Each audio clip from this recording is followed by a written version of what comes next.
श्री सर्वदेवताभ्यो नमः। बोले श्री शेषनाग महाराज की जय। प्रिय भक्तों, आज नाग पंचमी का दिन है और आज आपको अवश्य ही सुननी चाहिए नाग पंचमी की परम कल्याणकारी व्रत कथा। यह कथा मनुष्यों का कल्याण करती है, इससे नाग देवता का आशीर्वाद प्राप्त होता है। नाग वासुकी और शेष दोनों ही भगवान विष्णु और भगवान शंकर के प्रिय हैं। जो इन कथाओं को सुनता है उन्हें भगवान शंकर और भगवान विष्णु की कृपा प्राप्त होती है। शेषनाग स्वयं कहते हैं कि जो इस नाग पंचमी पर हमारी पूजा करते हैं, जो हमारा ध्यान करते हैं, भगवान विष्णु और भगवान शंकर उन पर सदा कृपा करते हैं, क्योंकि नाग वासुकी भगवान शंकर के गले में विराजमान हैं और शेषनाग भगवान नारायण के आसन हैं, उसी पर भगवान नारायण विराजमान रहते हैं, अतः वो भगवान नारायण को अति प्रिय हैं। तो आइए नाग पंचमी व्रत की कथा सुनते हैं। जो माताएं बहनें आज व्रत कर रही हैं, हमने पूजा विधि आपके लिए अपलोड की थी, उसका लाभ लीजिएगा। यहाँ आपको आरंभ में ही बताएं कि जो नाग पंचमी है इसकी 3 कथाएं प्रचलित हैं। उसमें से जो प्रमुख कथा है वो हम आपको सुना रहे हैं, उसके बाद अन्य 2 कथाएं भी सुनाएंगे जो परम कल्याणकारी है, क्योंकि भिन्न भिन्न प्रांतों में भिन्न भिन्न कथाएं सुनी जाती हैं और हम चाहते हैं कि सभी दर्शक जो हमसे जुड़े हुए हैं वो अधिकाधिक लाभ प्राप्त करें, उन्हें संपूर्ण पुण्य की प्राप्ति हो। इसीलिए हम आपके लिए आज नाग पंचमी की सभी कथाएं एक साथ लेके आए हैं। आइए भगवान नागदेव का ध्यान करते हुए कथा को आरंभ करते हैं। आपसे निवेदन है कि ये पवित्र कथा का वीडियो है तो कृपया एक बार लाइक अवश्य कर दीजिएगा। कमेंट बॉक्स में अवश्य लिखिएगा जय नाग देवता। नाग देवता की कृपा से आपका व्रत पूर्ण होगा, आपका व्रत सफल होगा। प्राचीन काल की बात है, एक नगर में एक सेठ जी रहा करते थे। उनके 7 पुत्र थे और सबका विवाह हो चुका था। सेठ जी की सबसे छोटे पुत्र की पत्नी बहुत सुशील थी, लेकिन उसका कोई भाई नहीं था। एक दिन घर की बड़ी बहू ने सभी बहुओं को घर लीपने के लिए मिट्टी लाने के लिए कहा। जब मिट्टी लाने के लिए उन्होंने खेत में जाकर खुरपी से खुदाई शुरू की तो एक सांप वहां निकल आया। यह देखकर बड़ी बहू घबरा गई, खुरपी से उस सांप को मारने लगी। इसे देखकर सबसे छोटी बहू ने कहा कि यह जीव तो निर्दोष है, आप कृपा करके इसकी हत्या ना करें। ये तो अपने बिल में था, हमने इसको खोदा तो इसलिए बाहर निकल आया। इस प्रकार छोटी बहू की बात सुनकर बड़ी बहू उस सांप को छोड़ देती है। छोटी बहू कहती है कि हे सांप देवता, तुम यहीं विराजमान रहो, मैं ये सामान रख कर आती हूँ, तुम यहाँ मेरी प्रतीक्षा करना। वे सभी दौर जेठानियाँ मिट्टी लेकर घर पहुँच गई। घर जाके छोटी बहू घर के काम काज में व्यस्त हो गई और सांप को भूल गई तथा यह बात भी भूल गई कि उसने सांप से कहा था कि वो प्रतीक्षा करे, शीघ्र ही वो लौट के आएगी उसकी सहायता के लिए। अगले दिन जब उसे याद आई तो वह उस स्थान पर पहुंची जहां उसने सांप को प्रतीक्षा करने के लिए कहा था। साथ में दूध लेकर गई और सांप को दूध दे के बोली कि भाई मुझे माफ़ कर दो, मुझसे भूल हो गई भैया। यह सुनकर सांप बोला कि तुमने मुझे भैया कहा है, इसीलिए मैं तुम्हें छोड़ रहा हूँ, अन्यथा झूठ बोलने के अपराध में मैं तुम्हें अवश्य ही डस लेता और तुम्हारी मृत्यु हो जाती। ऐसा कह के सांप ने दूध पिया और बोला कि आज से तुम मेरी बहन हुई, तुम्हें जो चाहिए वो मांग लो। छोटी बहू बोली, भैया मेरा कोई भाई नहीं है। हे भैया, अब आज से आप मेरे भाई हैं, आपने मुझे बहन कहा है, यही मेरे लिए सबसे बड़ा उपहार है, मुझे और कुछ नहीं चाहिए।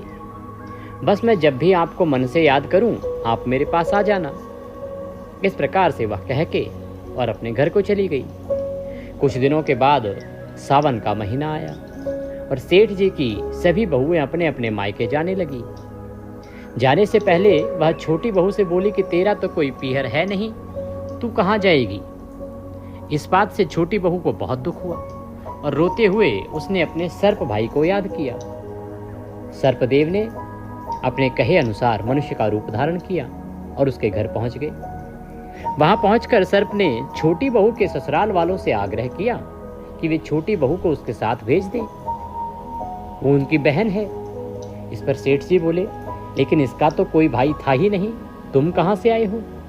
इस पर सर्पदेव ने कहा कि मैं इसका दूर का भाई हूं और इसे घर ले जाने के लिए ही आया हूं। यह सुनकर घर वालों ने छोटी बहू को सर्पदेव के साथ भेज दिया, क्योंकि उन्होंने बहू से पूछा तो बहू ने भी कहा कि हाँ, ये मेरा भाई है। और इस प्रकार से वह सर्प अपनी बहन को लेकर चल दिया। रास्ते में सर्पदेव ने छोटी बहू को बताया कि वह उसे नागलोक ले जा रहा है, अगर उसे डर लगे तो वह उसकी पूंछ पकड़ ले। इस प्रकार नाग जो है अपनी बहन को लेकर तेजी से आगे बढ़ने लगा और कुछ ही समय में वो नागलोक पहुंच गए। नागलोक में धन, ऐश्वर्य और रत्नों को देखकर छोटी बहू चकित रह गई। वहां सर्पदेव ने उसका परिचय अपनी माँ से करवाया और कहा कि माँ, इसने मेरी जान बचाई थी और मैंने इसे अपनी छोटी बहन माना है। यह हमारे साथ यहाँ कुछ दिनों तक रहेगी। यह जानकर सर्पदेव की माँ ने छोटी बहू का स्वागत सत्कार किया और छोटी बहू वहां आराम पूर्वक रहने लगी। नागलोक में शेषनाग के छोटे छोटे बच्चे भी रहते थे, जिन्हें सर्प की माँ रोज दूध पिलाया करती थी। वह पहले दूध को ठंडा करती और फिर घंटी बजाकर उन्हें सभी सांपों को दूध पिलाने के लिए बुलाती थी। एक दिन छोटी बहू ने माँ से कहा कि वो उन छोटे सांपों को दूध पिला देगी। उसने एक पात्र में दूध डाला और जल्दबाजी में दूध को ठंडा होने के लिए नहीं रखा, समय नहीं दिया और पहले ही घंटी बजा दी।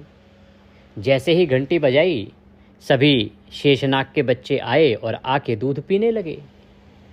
अतः गर्म दूध से उनका मुंह जल गया। इससे वे नाग अत्यंत क्रोधित हो गए और उसको डसने के लिए दौड़े। तभी छोटी बहू ने उनसे क्षमा मांगी कि उनसे गलती हो गई, क्षमा कर दें। यह वृतांत चल ही रहा था कि तभी वहाँ पर सर्प की माँ आ गई और उसने उन नागों को डसने से रोक दिया।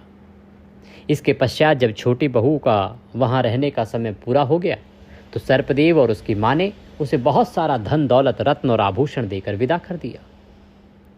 वह इतना सारा धन दौलत लेकर अपने घर वापस पहुंची। जब इतना सारा धन लेकर वह अपने ससुराल पहुंची तो उसकी जेठानियों को जलन होने लगी। बड़ी बहू ने उससे कहा कि तुम्हारे भाई ने इतना कुछ दिया तो साथ में सोने की झाड़ू भी दे देता। यह सुनकर सर्पदेव वहां मनुष्य के रूप में आए और अपनी बहन को सोने की झाड़ू भी दे दी। साथ में उसने अपनी बहन को मणि और हीरों से सुसज्जित एक बेहद ही सुंदर हार भी उपहार में दिया। वह हार इतना अनोखा था और सुंदर था कि उसकी चर्चा पूरे गांव में होने लगी। धीरे धीरे यह बात राजा के महल में पहुंच गई। रानी ने राजा से उस हार को मंगवाने के लिए कहा कि अगर इतना अच्छा हार है तो वो हमारे राजमहल में होना चाहिए। राजा ने अपने सिपाही भेजकर वह हार मंगवा लिया। सेठ जी भी राजा के आदेश के सामने कुछ नहीं बोल पाए और इससे छोटी बहू को बहुत बड़ा दुख हुआ। दुखी मन से उसने अपने भाई सर्पदेव को याद किया और उन्होंने वहां आकर यह आश्वासन दिया कि राजा स्वयं उसे वह हार लौटाएंगे। वहीं दूसरी ओर जैसे ही रानी ने वह हार पहना, वह सांप में बदल गया। रानी ने डरकर उसे उतार कर फेंक दिया। यह देखकर राजा ने छोटी बहू और सेठ जी को दरबार में बुलाया और पूछा कि तुमने इस हार पर क्या काला जादू किया है जो ये रानी के पहनते ही सर्प बन जाता है। छोटी बहू बोली, हे राजन, यह एक विशेष प्रकार का हार है और यह मुझे मेरे भाई सर्पदेव ने दिया है, इसीलिए मेरे गले में ही हार रहेगा, अन्यथा यह सर्प बन जाएगा। इतनी ही देर में सर्पदेव वहां खुद प्रकट हुए और बोले कि मैंने इसे अपनी बहन मान लिया था और यह हार मैंने इसे उपहार में दिया था। यह देखकर सभी लोगों ने नाग देवता को प्रणाम किया। ऐसा माना जाता है कि उस दिन नाग पंचमी का दिन था, इसीलिए तब से नाग पंचमी का त्योहार मनाया जाता है और नाग देवता को भाई के रूप में पूजा जाता है। जो कोई इस दिन नाग देवता की पूजा करता है, व्रत करता है, कथा सुनता है, नाग देवता की कृपा से उसकी सभी इच्छाएं पूर्ण होती हैं। बोलिए नागदेव की जय। प्रिय भक्तों, इसी के साथ यह प्रथम कथा यहाँ पूर्ण होती है। अब हम दूसरी कथा का श्रवण करेंगे। प्राचीन समय की बात है, एक नगर में एक धर्मपरायण ब्राह्मण रहता था। उसके कई पुत्र थे और सबसे छोटा पुत्र अपनी पत्नी के साथ रहा करता था। उस ब्राह्मण की बहू बहुत ही सरल स्वभाव और श्रद्धालु थी, भगवान की भक्त थी। बचपन से ही उसके मन में नाग देवता के प्रति विशेष श्रद्धा थी। एक दिन वह बहू अपने मायके गई। वहां उसने अपनी माता से पूछा, माता जी, नागपंचमी के दिन नाग देवता की पूजा किस प्रकार की जाती है? उसकी माता ने उसे बताया कि श्रवण मास के शुक्ल पक्ष की पंचमी को नागपंचमी का व्रत किया जाता है। इस दिन नाग देवताओं की पूजा करके उन्हें दूध, जल, पुष्प, अक्षत और नैवेद्य अर्पित किया जाता है। नाग देवताओं का स्मरण करने से परिवार पर उनकी कृपा बनी रहती है। बहू ने श्रद्धा पूर्वक नागपंचमी के आने पर नागपंचमी का व्रत करने का संकल्प लिया। कुछ समय बाद जब नागपंचमी का दिन आया, सुबह स्नान करके उसने घर को स्वच्छ किया और पूजा की तैयारी कर ली। उसने नाग देवता की प्रतिमा बनाई और उसके सामने दीपक जलाया। फिर उसने श्रद्धा पूर्वक प्रार्थना की कि हे नाग देवता, आप भगवान शिव के प्रिय हैं, आप हमारी रक्षा करें, हमारे परिवार में सुख, शांति और समृद्धि प्रदान करें। उसने नाग देवता को दूध, पुष्प, दुर्वा, अक्षत, मिठाई अर्पित की तथा नागपंचमी की कथा सुनाई। कहा जाता है कि उसी समय नागलोक में रहने वाली एक नाग माता अपनी संतानों के साथ निवास कर रही थी। उसके कई नागपुत्र थे। एक दिन उनमें से एक नागपुत्र मनुष्यों के घर के पास चला गया। वहां कुछ लोगों ने अनजाने में उसे चोट पहुंचाने की प्रयास किया। नागमाता को बहुत दुख हुआ और उन्होंने क्रोध में मनुष्यों को दंड देने का विचार किया। लेकिन उसी समय उन्हें उस ब्राह्मण की बहू की श्रद्धा का स्मरण आया, जो नागपंचमी के दिन पूरी श्रद्धा से नाग देवताओं की पूजा कर रही थी। नागमाता ने कहा कि जिस घर में हमारे प्रति इतनी श्रद्धा और भक्ति है, उस परिवार को कोई कष्ट नहीं होना चाहिए। नाग देवता उस बहू की भक्ति से प्रसन्न हुए। कुछ समय बाद बहू के परिवार पर एक बड़ी विपत्ता आ गई। एक बड़ी विपत्ति आ गई और परिवार के लोग बहुत चिंतित हो गए। बहू ने नाग देवता का स्मरण किया और हाथ जोड़कर प्रार्थना की कि हे नाग देवता, यदि मेरी पूजा और व्रत में सच्ची श्रद्धा है तो मेरे परिवार की रक्षा कीजिए। उसकी प्रार्थना सुनकर नाग देवता प्रकट हुए। उन्होंने परिवार को आशीर्वाद दिया और कहा कि तुम्हारी श्रद्धा से हम प्रसन्न हैं। जो व्यक्ति श्रद्धा और नियम पूर्वक नागपंचमी का व्रत करेगा, नाग देवताओं का पूजन करेगा और सभी जीवों के प्रति दया रखेगा, उसके घर में हमारी कृपा सदा बनी रहेगी। यह कहकर नाग देवता अंतर्ध्यान हो गए। इसके बाद उस परिवार के सभी लोगों ने नागपंचमी का व्रत और पूजा श्रद्धा पूर्वक करना आरंभ कर दिया। उनके घर में सुख शांति बनी रही, परिवार के सभी सदस्य संपन्न रहे और सदा उनके घर में आनंद ही आनंद रहा। जैसे उन्हें नाग देवता की कृपा प्राप्त हुई, वैसे ही इस कथा को कहने वाले, सुनने वाले, हुंकारा भरने वाले सभी को नाग देवता की कृपा प्राप्त हो। बोलिए नागदेव की जय। इसी के साथ यह द्वितीय कथा भी यहाँ पूर्ण होती है। प्रिय भक्तों, एक कथा और है जो नाग पंचमी पर प्रमुख रूप से सुनी जाती है। आइए अब मैं आपके लिए उसका भी पाठ करता हूँ। एक प्राचीन कथा है। एक किसान अपने खेत में हल चला रहा था। खेत में नागमाता अपने बच्चों के साथ रहती थी। हल चलाते समय किसान ने अनजाने में नाग के कुछ बच्चे घायल कर दिए और उनकी मृत्यु हो गई। नागमाता को बहुत दुख हुआ। क्रोध में उन्होंने किसान के परिवार को दंड देने का निश्चय किया। उन्होंने किसान के परिवार के कई सदस्यों को डस लिया। लेकिन किसान की एक पुत्री उस समय अपने मायके से दूर थी। जब उसे घटना का पता चला तो उसने नाग देवता की पूजा की और श्रद्धा पूर्वक प्रार्थना करते हुए कहा कि हे नाग देवता, मुझसे या मेरे परिवार से यदि कोई अपराध हुआ हो तो हमें क्षमा कर दें। मैं आपसे क्षमा याचना करती हूँ, आपकी शरण में हूँ। उसकी भक्ति और विनम्रता देखकर नाग माता प्रसन्न हुई। उन्होंने कहा कि तुम्हारी श्रद्धा से मैं प्रसन्न हूँ, वर मांगो। तब किसान की नागपुत्री ने अपने परिवार के जीवन की कामना की। नागमाता ने उसे वरदान दिया और उसके परिवार के सदस्यों को पुनः जीवन प्रदान किया। तभी से नागपंचमी के दिन नाग देवताओं की पूजा करने की परंपरा और श्रद्धा के साथ यह त्योहार प्रचलित हुआ। मान्यता है कि इस दिन नाग देवताओं का पूजन करने से उनका आशीर्वाद प्राप्त होता है और परिवार की रक्षा होती है।